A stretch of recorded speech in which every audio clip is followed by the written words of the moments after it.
প্রিয় দর্শক, জামাত ইসলামের ব্যাপারে গুরুতর অভিযোগ তুলে ধরেছেন নাহিদ ইসলাম এবং ফেসবুক পোস্টের মাধ্যমে একটি স্ট্যাটাসের মাধ্যমে তুলে ধরেছেন জামাতের প্রতারণা, রাজনৈতিক প্রতারণা হিসেবে তারা পিআর পদ্ধতিকে বা আনুপাতিক নির্বাচনের দাবিতে জামাত ইসলাম আন্দোলন করেছিল বলে তাদের আন্দোলনটা পুরাটাই ছিল জনগণের সাথে প্রতারণা, সেটাই উনি বোঝানোর চেষ্টা করেছেন এবং তারা নৈতিকভাবে আসলে খুবই দেউলিয়া এবং তাদের মানে আন্দোলনের ধরনেই ছিল যে দর কষাকষির জন্য এই আন্দোলন।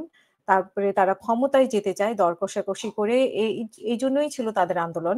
আসলে এই উপলব্ধি জুলাই সনদের পরে মনে হয় উনাদের এই উপলব্ধিটা হয়েছে। কিন্তু জুলাই সনদের আগে যদিও বলেছে পিআর এবং গণভোটের মীমাংসা না হলে জামাত সই করবে না। আবার জামাত বলেছে যে আমরা যদিও অনুষ্ঠানে যাব কিন্তু সই করব না। কিন্তু শেষ পর্যন্ত আমরা দেখেছি যে জামাত সই করেছে।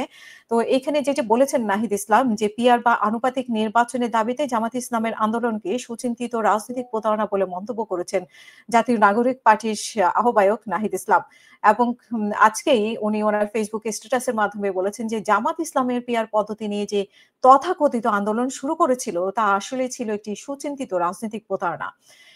তিনি বলেন যে সেই আন্দোলন পরিকল্পিতভাবে করা হয়েছিল ঐক্যমত কমিশনের সংস্কার প্রক্রিয়া ও রাজনৈতিক ও জাতীয় আলোচনাকে গণ অভ্যুত্থানের পর রাষ্ট্র ও সংবিধান পুনর্গঠনের আসল প্রশ্ন থেকে ভিন্ন খাতে প্রভাবিত করতেই। এনসিপির প্রধান এই নাহিদ ইসলাম বলেন যে পিআর পদ্ধতি প্রসঙ্গে তুলে তিনি বলেন সংবিধানের একটি সুরক্ষা হিসেবেই ভোটের আনুপাতিক প্রতিনিধিত্বের ভিত্তিতে উচ্চ কক্ষে পিআর ছিল মৌলিক সংস্কারের অন্যতম দাবি।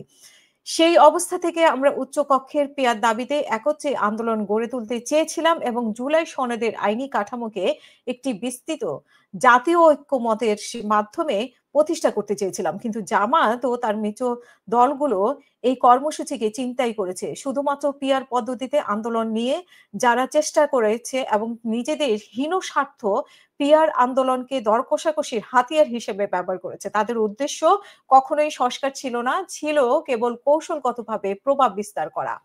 এবং একই পোস্টে তিনি আরো উল্লেখ করেন যে জামাত ইসলাম কখনো সংস্কার আলোচনায় অংশগ্রহণ করেনি, না জুলাই অভ্যুত্থানের আগে নাকি পরে।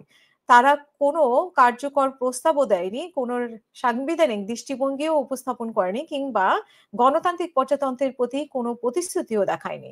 নাহিদ ইসলাম বলেন যে ঐক্যমত কমিশনের আলোচনায় জামাতের অংশ নেওয়া ছিল সংস্কারের মুখোশে একটি রাজনৈতিক নাশকতা বলে তিনি উল্লেখ করেন এবং আজ বাংলাদেশের জনগণ এই প্রতারণা স্পষ্টভাবে বুঝতে পেরেছে। তারা সত্যিই জেগে উঠেছে এবং জনগণ আর কখনো ভুয়া সংস্কারবাদীদের দ্বারা প্রতারিত হবে না। পোস্টের শেষে তিনি লিখেছেন যে তিনি মনে করেন সৃষ্টিকর্তা এবং এদেশের সাধারণ মানুষ কখনোই অসৎ সুযোগ সন্ধানী এবং নৈতিকভাবে দেউলিয়া এরকম একটি শক্তিকে তাদের শাসন করার মতো সুযোগ দিবে না বলে তিনি মন্তব্য করেন।